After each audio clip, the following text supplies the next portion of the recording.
Hello everyone, this is Sunil. हम कर रहे थे इंग्लिश के बारे में बात। ठीक है।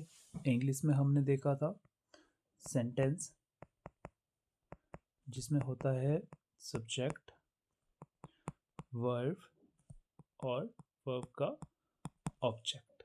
ठीक है, जिसे हमने प्रेडिकेट भी कहा था। ओके। इसके बाद हमने देखा था कि सब्जेक्ट जो है नाउन या प्रोनाउन होता है। ठीक है। फिर नाउन के बारे में हमने बात की थी कि नाउन जो है 5 टाइप के होते हैं, जिनमें से 3 जो है काउंटेबल नाउन होते हैं और 2 जो है अनकाउंटेबल नाउन हमने देखे थे। इसमें हमने देखा था सबसे पहले प्रॉपर नाउन, फिर कॉमन और फिर कलेक्टिव। इसमें हमने देखा था मटीरियल नाउन, दूसरा एब्स्ट्रैक्ट नाउन। ओके। इसके बाद हमने बात की थी सिंगुलर और प्लूरल के बारे में कि सिंगुलर कौन होते हैं, प्लूरल कौन होते हैं, कैसे हम सिंगुलर को प्लूरल बनाते हैं, किनका सिंगुलर बनता है, किनको प्लूरल बनता है। फिर हमने नाउन को देखा कि नाउन जो है सब्जेक्ट के तौर पे आता है, ऑब्जेक्ट के तौर पे आता है, ऑब्जेक्टिव केस में आता है। केस देखा नाउन का, पोजेसिव देखा और वोकेटिव देखा। ठीक है, ये हमने बात की थी। फिर इसके बाद हमने बात की थी प्रोनाउन के बारे में कि प्रोनाउन के कौन कौन से टाइप होते हैं, जिसमें से अभी तक हमने देखा पर्सनल प्रोनाउन। ओके। आज हम बात करेंगे डेमोन्स्ट्रेटिव प्रोनाउन के बारे में। इसका दूसरा टाइप है, ठीक है, डेमोन्स्ट्रेटिव प्रोनाउन। ओके। तो देखते हैं डेमोन्स्ट्रेटिव प्रोनाउन क्या होते हैं, कैसे इनका यूज़ किया जाता है। तो डेमोन्स्ट्रेटिव प्रोनाउन तो ये है आपके पास दिस, दिस, दैट, दोज। तो ये दो जो हैं सिंगुलर हैं और ये दो जो हैं प्लूरल हैं। ठीक है।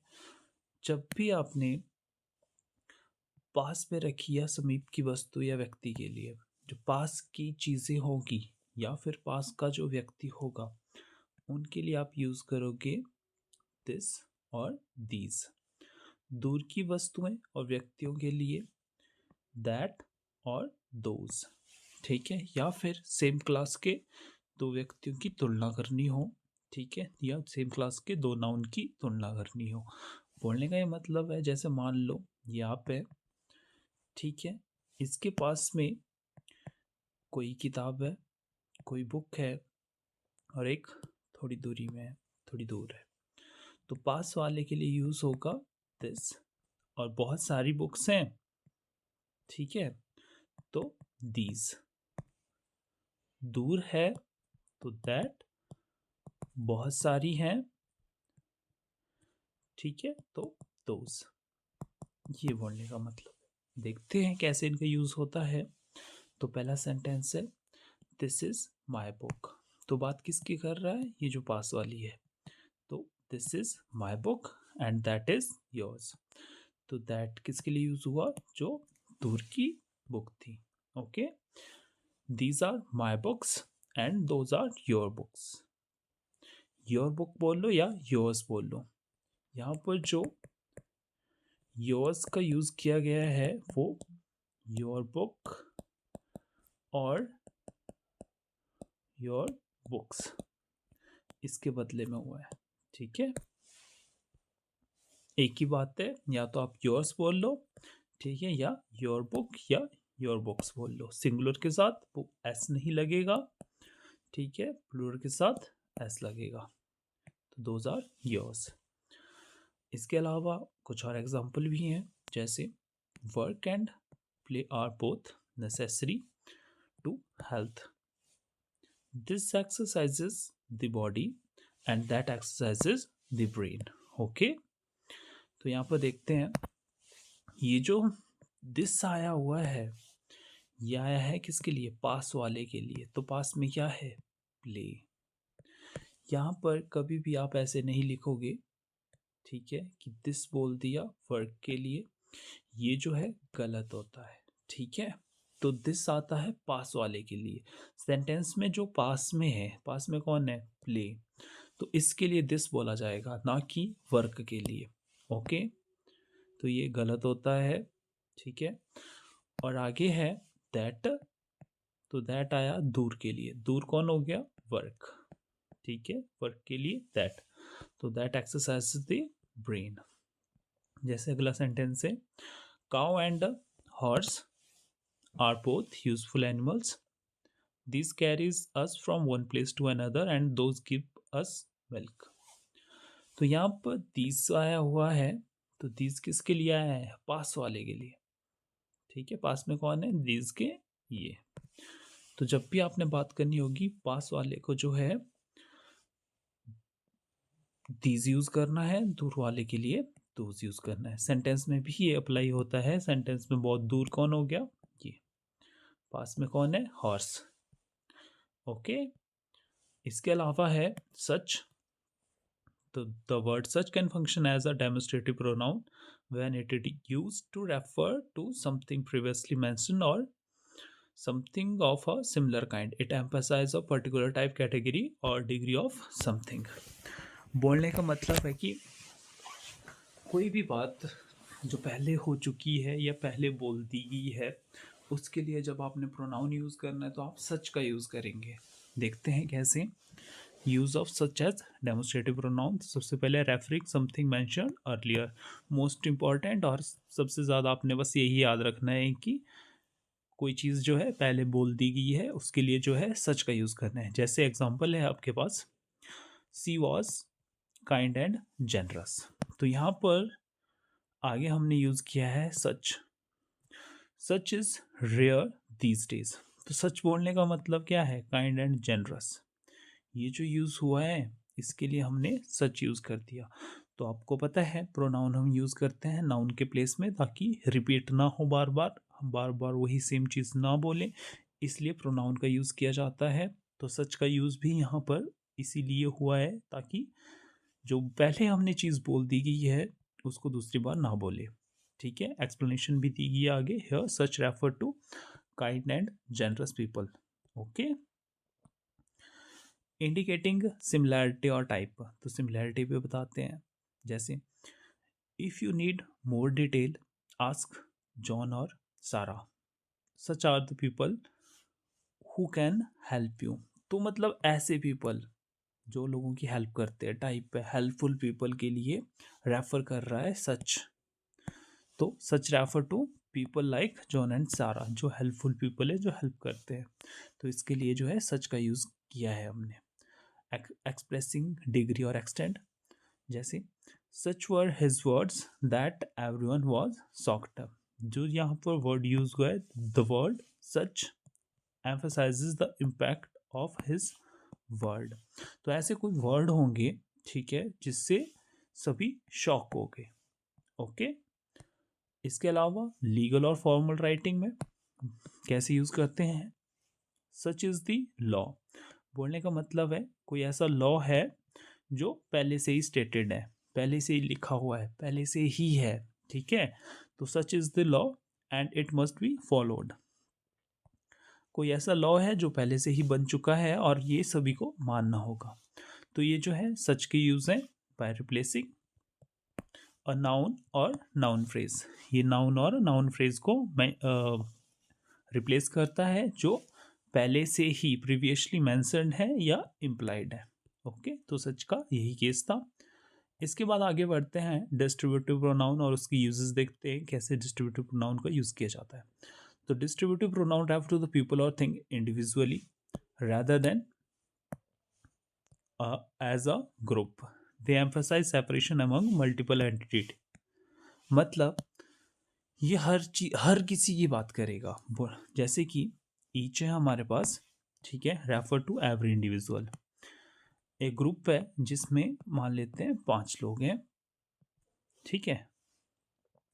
अब ये ईच जो है हर किसी के बारे में बताता है। कैसे?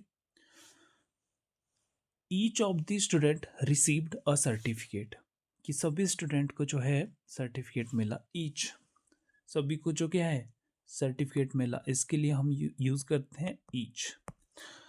अगर हमने किसी एक की बात करनी है तो हम वन की बात करते हैं यहाँ पर, ठीक है। वन ऑफ द स्टूडेंट्स,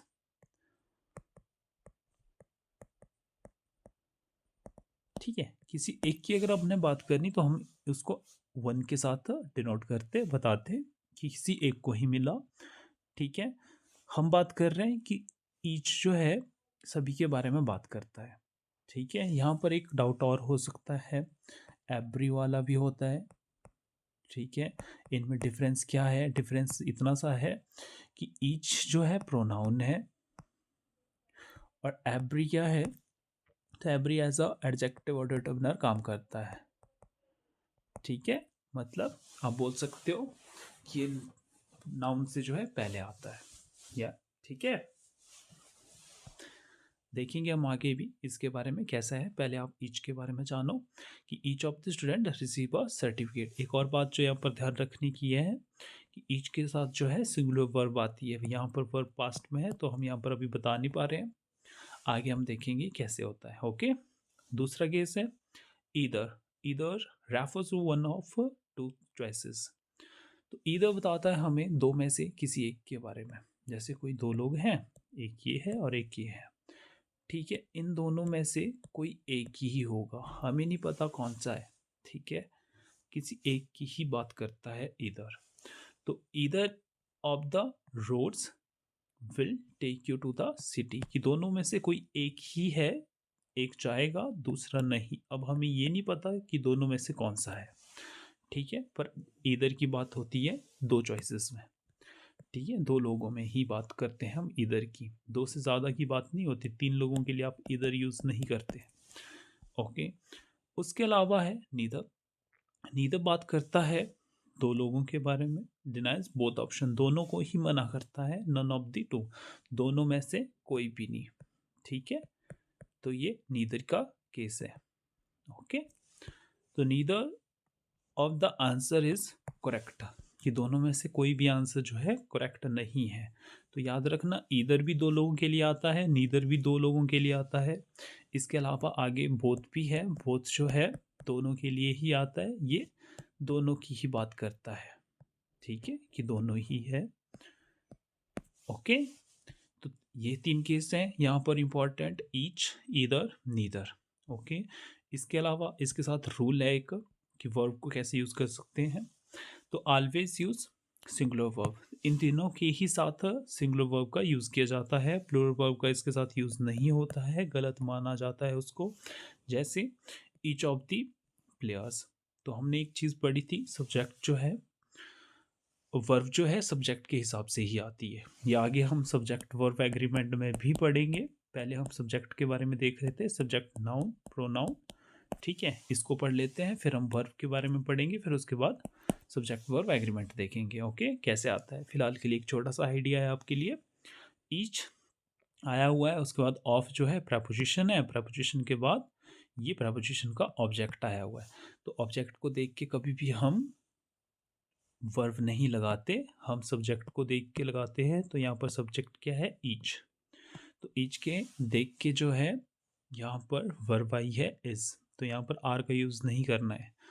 आगे है ऑफन फॉलोड बाय ऑफ, तो ऑफ का यूज़ किया जाता है when used with plural nouns. जब भी प्लूरल नाउन के साथ यूज़ करना है तो आपने ऑफ के साथ करना है। जैसे नीदर ऑफ द बुक, तो यहाँ पर ऑफ लगा हुआ है और प्लूरल आया हुआ है, तो ये देखा जाए तो बेसिकली ऑब्जेक्ट है, ओके। तो सब्जेक्ट ये रह गया और ये वर्ब रहेगी, ओके, हेल्पिंग वर्ब, ठीक है। तो सिंगुलर है। इस हिसाब से जो है इनके साथ हमेशा सिंगुलर वर्ब आती है। तो ये तीनों का केस याद रखना, ठीक है। ईच के साथ भी, ईदर के साथ भी और नीदर के साथ भी सिंगुलर वर्ब का यूज़ किया जाता है। इसके अलावा है use to emphasize individual rather than a collective group. तो ये चीज़ भी याद रखना कि इंडिविजुअल को एम्फेसाइज करते हैं, कलेक्टिव ग्रुप को नहीं। ओके, आगे है हमारे पास यूज ऑफ बोथ। तो the word both is a distributive pronoun. तो बोथ भी एक डिस्ट्रीब्यूटिव प्रोनाउन है, meaning it refer to two people और things together rather than separately. ये दोनों व्यक्तियों के बारे में बात करता है, ठीक है, कलेक्टिवली। ओके, जब दोनों ही इसमें आ रहे होंगे। ओके, इसके लिए हम बोथ का यूज करते हैं, ठीक है। देखते हैं कैसे यूज होता है।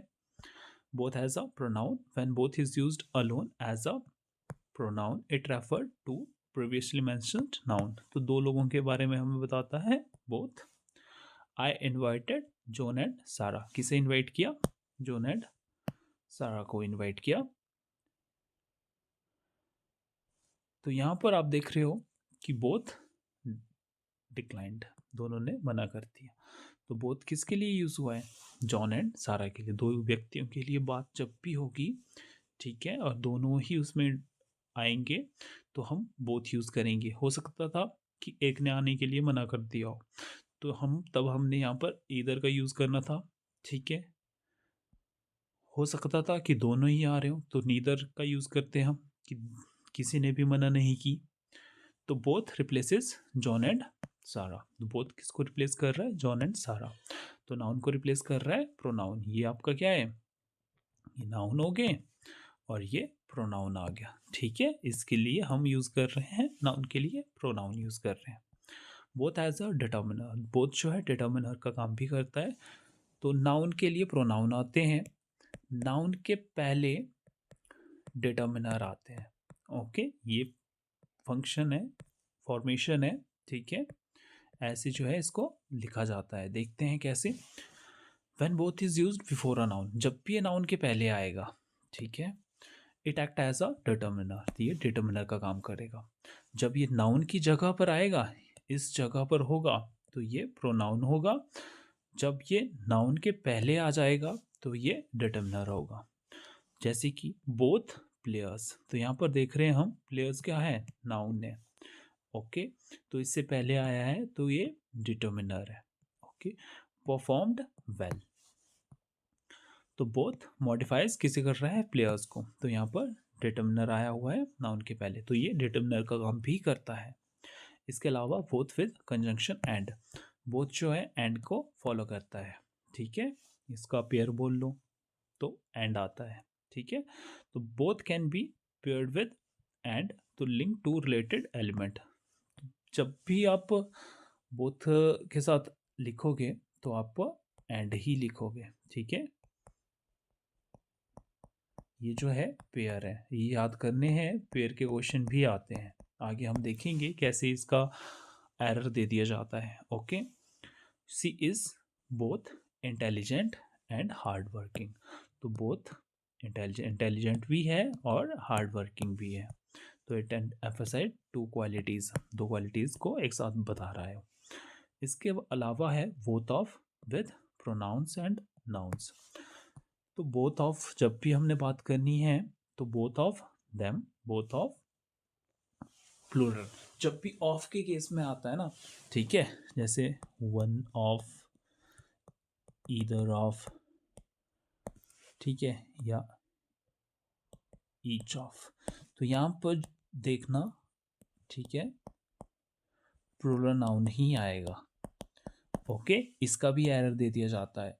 यहाँ पर आपको सिंगुलर नाउन दे दिया जाएगा और आपने वहाँ पर चेंज करना है उसको प्लूरल नाउन। ओके, ठीक है, जैसे यहाँ पर दिया गया है, both of them are coming to the party, both of the books are interesting. इसके एरर जो है हम जब क्वेश्चन लगाएंगे तब इसके एरर देखेंगे कैसे आते हैं, कैसे इनको बनाया जाता है। प्रीवियस ईयर क्वेश्चन होंगे, ठीक है, ज़्यादा समझ आएगी। ओके, तो both of is commonly followed by pronouns और प्रोनाउंस विद द और अ पोजेसिव। तो या तो द आएगा नाउन के साथ या फिर पोजेसिव आएगा देम, जैसे यहाँ पर आया हुआ है। ओके, इसके अलावा है आगे बोथ विद ऑक्सिलरी वर्ब। जब भी अगर ऑक्सिलरी वर्ब के साथ बोथ आ जाए तो हम उसको बाद में रखते हैं, मेन वर्ब के पहले रखते हैं। देखते हैं कैसे। When using all auxiliary verbs both comes after the verb B and before other auxiliary verbs. तो जब भी हेल्पिंग वर्ब, ऑक्सिलरी वर्ब क्या होती है, ऑक्सिलरी वर्ब और हेल्पिंग वर्ब सेम भी बात है, ठीक है। मैं हेल्पिंग वर्ब बोल रहा हूँ या ऑक्सिलरी वर्ब बोल लूँ, एक ही बात है। ओके, जैसे यहाँ पर है दे सब्जेक्ट है, आर हेल्पिंग वर्ब है या ऑक्सिलरी वर्ब है। इसके बाद देख रहे हैं हम बोथ आया हुआ है, ठीक है, स्टडिंग मेन वर्ब है। ओके, तो इसके बीच में जो है बोथ आ जाता है। Okay, they are both studying for the exam. They have, तो ये सब्जेक्ट हो गया, ये हेल्पिंग वर्ब हो गया। ओके, यहाँ पर बोथ आया हुआ है और यहाँ पर मेन वर्ब होगी। तो दोनों के बारे में बात कर रहे हैं। They are both completed the assignment. Okay, इसके अलावा है नॉट बोथ। तो पार्शियली नेगेशन ये जो है बताता है कि that only one is affected, दोनों नहीं, कोई एक, ठीक है। नॉट बोथ, नॉट बोथ हमें क्या बताता है, किसी एक के बारे में हमें बताता है। देखते हैं कैसे। बोथ और देम आर नॉट गिल्टी, तो बोथ नॉट। ओके, बोलने का क्या मतलब है, बोथ है of them are not guilty, कि दोनों ही गिल्टी नहीं है, ठीक है, दोनों ही गिल्टी नहीं है। Okay, not both of them are guilty, या तो ये बोल लो या फिर बोल लो either of them are guilty, ठीक है। ये सेम मीनिंग रखता है, जो ईदर जो है हमें मीनिंग बताता है कि उनमें से कोई एक ही गिल्टी है, दोनों गिल्टी नहीं है, only one is guilty. Both is useful for emphasising inclusivity and pairing element together in a sentence. तो बोथ जो है एम्फसाइज करने का काम भी करता है। आपने बस इतना ध्यान रखना है कि बोथ जो है एम्फसाइज करने का भी काम करता है। नहीं याद रहे कोई बात नहीं, ठीक है। जो क्वेश्चन होते हैं वो मैंने आपको बता दिए कहाँ से आते हैं, क्या आएगा। हम जब आगे आगे करेंगे तो आपको ज़्यादा क्लियरिटी होगी। इसके बाद बात करते हैं ऑल के बारे में। ऑल के बारे में देखते हैं थोड़ा सा। ऑल जो है पूरे ग्रुप के बारे में बताता है। जैसे ग्रुप है, बहुत सारे लोग हैं उसमें, तो उस ग्रुप पूरे के पूरे बात करेगा ऑल, ठीक है। प्लूरल काउंटेबल नाउन के साथ भी आता है और अनकाउंटेबल नाउन के साथ भी आता है ऑल। जैसे all of them were invited, ठीक है। All the rice has been cooked. Okay, तो ये अनकाउंटेबल नाउन है और ये काउंटेबल प्रोनाउन है। ओके, ये हमने पढ़ा था इसके बारे में, ठीक है।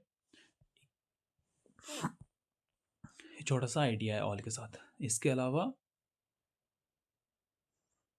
हमने बात की थी ऑल जो है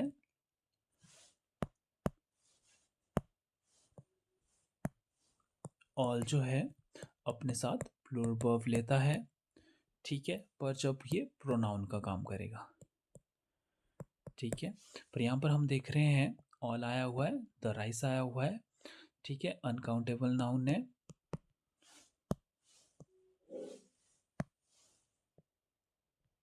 अनकाउंटेबल नाउन है, ठीक है। तो इसके पहले जो यूज हुआ है वो डिटर्मिनर है, तो यहाँ पर सिंगुलर वर्ब आई हुई है। तो अनकाउंटेबल नाउन के साथ सिंगुलर वर्ब आती है, ठीक है। यहाँ पर प्रोनाउन का काम कर रहा है और यहाँ पर डिटर्मिनर का काम कर रहा है, ठीक है। Uses of reflexive pronoun. Reflexive pronoun के बारे में देखते हैं कि क्या होता है, कैसे आते हैं। तो सबसे पहले है जो हमने बात की थी, रिफ्लेक्सिव प्रोनाउन तब आते हैं जब सब्जेक्ट और ऑब्जेक्ट सेम होते हैं, ठीक है। ये बात ध्यान रखना, मोस्ट इंपॉर्टेंट लाइन है, ठीक है, कि सब्जेक्ट और ऑब्जेक्ट जब सेम ही हो तो उस केस में जो प्रोनाउन आता है उसको रिफ्लेक्सिव प्रोनाउन कहते हैं।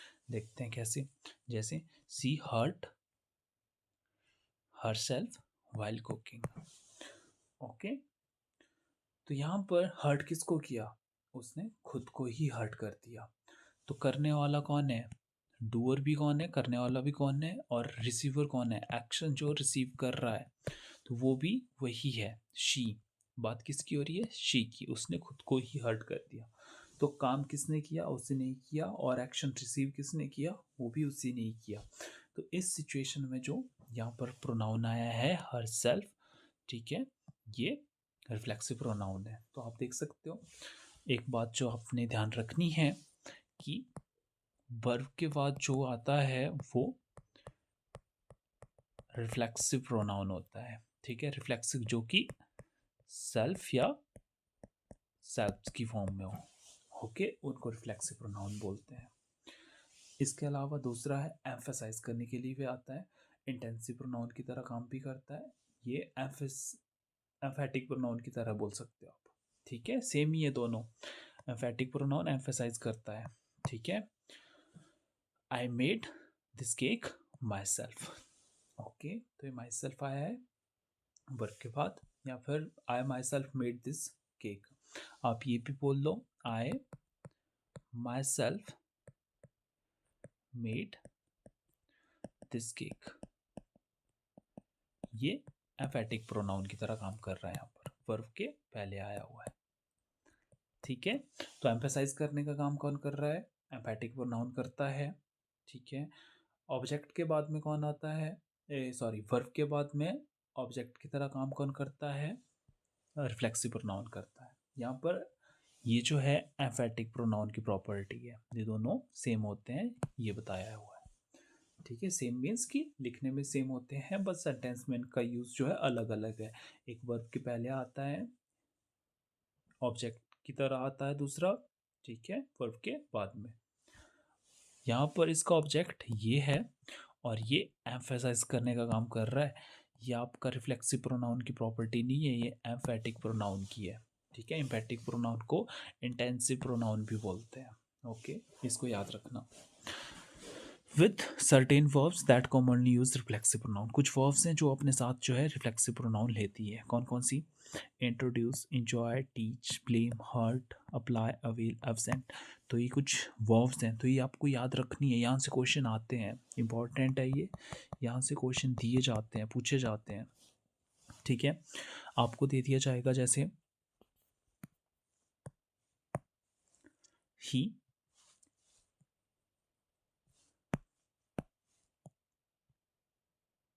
Introduced him to the guest, तो आपको ऐसे दे दिया जाएगा, इसमें एरर पूछ दिया जाएगा। तो आपको ध्यान रखना है कि इन वर्ब के बाद में जो भी आता है उसको क्या बोलते हैं? रिफ्लेक्सिव प्रोनाउन कहते हैं। ओके, इनके बाद में जो आएगा रिफ्लेक्सिव प्रोनाउन होगा। तो यहाँ पर क्या आएगा? हिमसेल्फ आएगा। ठीक है, तो कुछ वर्ब्स हैं जो रिफ्लेक्सिव प्रोनाउन लेते हैं। कौन कौन सी वर्ब हैं? सबसे पहले एक्शंस इन्वॉल्विंग पर्सनल केयर, तो कुछ पर्सनल केयर की एक्शंस हैं। ठीक है, जैसे इंजॉय, हर्ट और टीच। तो we enjoy our self at the party, इसके साथ रिफ्लेक्सिव प्रोनाउन आता है। किसके साथ? इंजॉय के साथ। Be careful, you will hurt your self. जब भी सब्जेक्ट और वर्ब, सब्जेक्ट और ऑब्जेक्ट सेम हो तो रिफ्लेक्सिव प्रोनाउन। ओके, ये ऑब्जेक्ट का काम कर रहा है, तो ऑब्जेक्ट वाली पोजीशन होनी चाहिए इसकी वर्ब के बाद में। ठीक है, ही टॉट हिमसेल्फ स्पेनिश, उसने खुद को ही स्पेनिश सिखा दी। ओके, सोशल इंटरेक्शंस के हैं कुछ, इंट्रोड्यूस, प्राइड, एक्सप्रेस। तो she introduce herself, introduce herself अभी हमने ऊपर देखा भी। ठीक है, इंट्रोड्यूस के बाद रिफ्लेक्सिव प्रोनाउन आता है, तो यहाँ पर वर्ब यूज हुई है प्राइड, प्राइड के बाद जो है रिफ्लेक्सिव प्रोनाउन का यूज हुआ है। एक्सप्रेस्ड, एक्सप्रेस्ड के बाद हर सेल्फ, रिफ्लेक्सिव प्रोनाउन। तो ये कुछ वर्ब है। ठीक है, इनको बार बार पढ़ना, याद करना, यहाँ से क्वेश्चन दिया जाता है, क्वेश्चन आता है एरर में। वर्क एंड रिस्पॉन्सिबिलिटीज, तो अप्लाई, प्रिपेयर, डिवोट, तो ये तीन हैं, इनके साथ भी रिफ्लेक्सिव प्रोनाउन आता है। जैसे you must apply your self, apply के बाद आप देख रहे हो ये ऑब्जेक्ट का काम कर रहा है। ठीक है, रिफ्लेक्सिव प्रोनाउन है। दे प्रिपेयर देम सेल्फ, तो प्रिपेयर्ड के बाद हम देख रहे हैं themselves। अच्छा, yourself और yourself, इसका याद रखना, ये सिंगुलर होते हैं और ये प्लूरल होते हैं। ओके, जब एक की बात करें तो yourself, और जब बहुत सारे की बात करनी होगी हमने तो yourselves। ओके, यहाँ पर किसी एक की ही बात हो रही है। She devoted herself to the career। Okay, devote के बाद हम देख रहे हैं रिफ्लेक्सिव प्रोनाउन। इसके अलावा इमोशनल एंड साइकोलॉजिकल एक्शंस के हैं, ब्लेम, कन्विंस, फाइंड। तो ब्लेम के बाद हिमसेल्फ रिफ्लेक्सिव प्रोनाउन, कन्विंस के बाद हरसेल्फ रिफ्लेक्सिव प्रोनाउन, फाउंड के बाद रिफ्लेक्सिव प्रोनाउन हिमसेल्फ ही। कर कौन रहा? वही। एक्शन का प्रभाव किस पे है? उसी पे ही है। तो जब भी ये ऐसा सिचुएशन आती है, उसने खुद को हर्ट किया, उसने खुद को प्रिपेयर किया, ठीक है, उसने खुद को ही ब्लेम किया, तो एक खुद को की सेंस जो होती है वो रिफ्लेक्सिव प्रोनाउन की होती है। ठीक है, या फिर एम्फेसाइज करने के लिए हम भी खुद को भी लगाते हैं, पर यहाँ पर एम्फेसाइज नहीं कर रहे हैं, उसने खुद को ब्लेम किया। ओके, एब्सेंट, अवेल और कंसर्न। ठीक है, he absented himself from the meeting, she availed herself of the opportunity, he concerned himself with the details। ठीक है, तो ये रिफ्लेक्सिव प्रोनाउन के थे। इसके अलावा to show an action done alone, कोई ऐसा एक्शन जो है जो अकेले किया जाए, जिसमें कोई हेल्प नहीं ली जा रही है, विदाउट एनी हेल्प, तो उस केस में भी हम देखते हैं they build the house themself. ठीक है, ये एम्फेटिक का है, सेम ही है। यहाँ पर ऑब्जेक्ट इसका दे बिल्ड, क्या ऑब्जेक्ट ये आ गया, ये एम्फेटिक का काम कर रहा है यहाँ पर। Okay, to express idiomatic phrases, behave yourself reflexive pronoun, make yourself reflexive pronoun. Okay, emphatic pronoun के बारे में जानते हैं, क्योंकि दोनों सेम होते हैं, डिफरेंस भी होगा कुछ इसमें। ठीक है, तो emphatic pronoun are used to emphasise the subject of a sentence, they have the same form. जैसे रिफ्लेक्सिव प्रोनाउन की फॉर्म होती है, वैसे ही एम्फेटिक प्रोनाउन की होती है, जैसे my self, your self, himself, her self, it self, our self, your self, themselves, but their function is different. Emphatic pronoun के एग्जाम्पल है आई, माई सेल्फ। आप देख रहे हो सब्जेक्ट के बाद यूज हुआ है एम्फेटिक प्रोनाउन।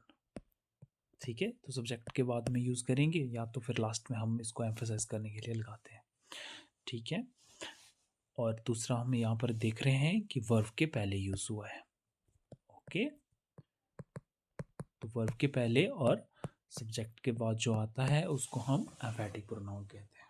ठीक है, the president himself announced the news, president ने खुद ही बनाया, खुद को एम्फेसाइज। तो यहाँ पर वर्ब क्या है? Announced.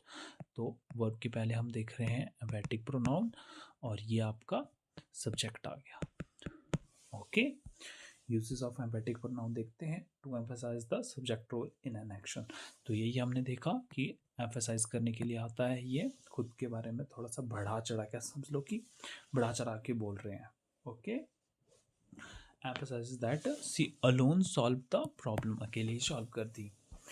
To stress personal effort और इन्वॉल्वमेंट, पर्सनल स्ट्रेस देना हो, इन्वॉल्वमेंट हो किसी चीज़ की, किसी मतलब पर्सनल की, अकेले की, किसी और की नहीं। जैसे I myself rode this report, same ही है। ठीक है, एग्जाम्पल अलग अलग है, पर यहाँ पर स्ट्रेस कर रहे हैं पर्सनल एफर्ट्स को। ओके, अगला है to indicate exclusively without the help of other, एक ही चीज़ है किसी की बिना हेल्प के, तो ये रिफ्लेक्सिव प्रोनाउन में भी हमने देखा। ठीक है, वहाँ पर ये मिक्स हो गया है, इसके जो है ऐड हो गए रिफ्लेक्सिव प्रोनाउन में दो जगह पर। ठीक है, जहाँ पर लास्ट में जो है ऑब्जेक्ट के बाद जो है एम्फेटिक प्रोनाउन हमने लिखा है। ठीक है, मैंने बताया भी है वहाँ पर। तो ऑब्जेक्ट अगर दिया है, ऑब्जेक्ट के बाद यूज है तो एम्फेटिक प्रोनाउन है, या फिर वर्ब के पहले जो है एम्फेटिक प्रोनाउन है। Okay, they themself build the house, वही सेम चीज़ है। Emphasise that they alone did it, अगर इसको यहाँ पर लिखे तो कोई गलत बात नहीं है, यहाँ पर भी हम लिख सकते हैं। ओके, ठीक है, इसको यहाँ पर भी लिख सकते हैं। ये तो या तो एम्फेटिक प्रोनाउन यहाँ इस पोजीशन पे आएगा, ये ऑब्जेक्ट है, ऑब्जेक्ट के बाद आएगा, या फिर वर्ब के पहले आएगा। ठीक है, इसके अलावा है to add forces to a statement in formal और लिटरल राइटिंग। वही सेम चीज़ से कुछ अलग नहीं है, बस थोड़ा सा इसकी लैंग्वेज जो है डिफरेंट करती है। एक ही बात है कि ऑब्जेक्ट के बाद अगर आए तो एम्फेटिक प्रोनाउन है, वर्ब के पहले आए तो एम्फेटिक प्रोनाउन है, अगर ऑब्जेक्ट पे आए, ऑब्जेक्ट की पोजीशन पे आए तो रिफ्लेक्सिव प्रोनाउन है। ठीक है, to add force to a sentence in formal और literal writing, the king himself led to the army in the battle. तो ऐड कर रहा है वेट, मतलब एम्फेसाइज करने का काम कर रहा है, to the kings direction involvement.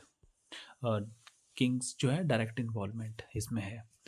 Okay, to correct और क्लियरली इंफॉर्मेशन, टू करेक्ट और clarify information, he himself admitted his mistake, clarify that he personally admitted not someone else, उसने खुद से ही कर लिया। ठीक है, तो डिफरेंस इसका यही है रिफ्लेक्सिव प्रोनाउन और एम्फेटिक प्रोनाउन का, कि रिफ्लेक्सिव प्रोनाउन जो है when the subject and object are same, जब सब्जेक्ट और ऑब्जेक्ट सेम होते हैं तो रिफ्लेक्सिव प्रोनाउन आता है।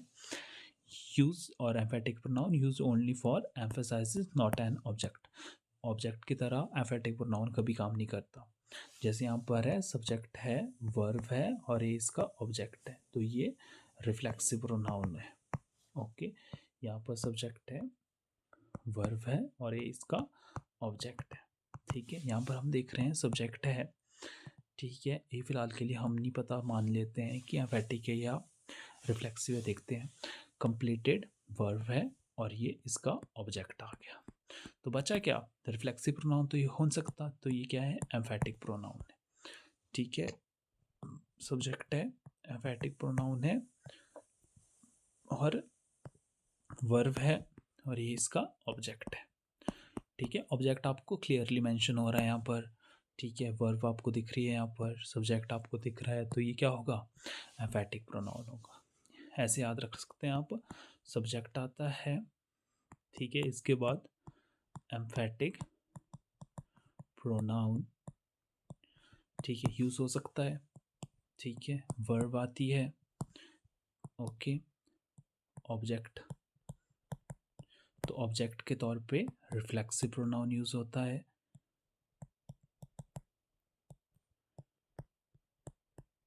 ओके, या फिर वर्ब के बाद भी हम एम्फेटिक प्रोनाउन जो है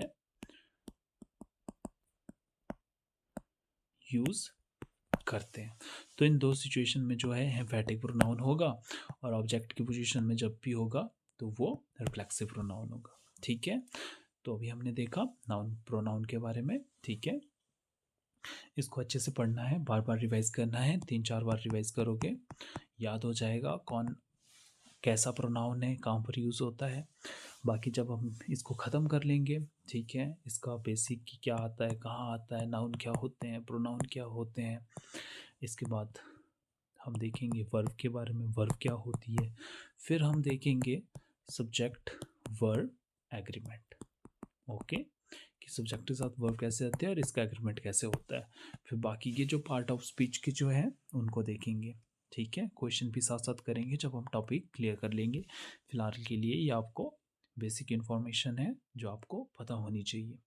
नहीं याद हो रहा है, बार बार आप पूछ सकते हैं, आप पढ़ सकते हैं। आपको कहीं पे कोई डाउट है आप मुझे कमेंट कर सकते हैं, मैं आपका जो है डाउट सॉल्व करने की पूरी कोशिश करूँगा। थैंक यू, मिलते हैं अगली वीडियो में।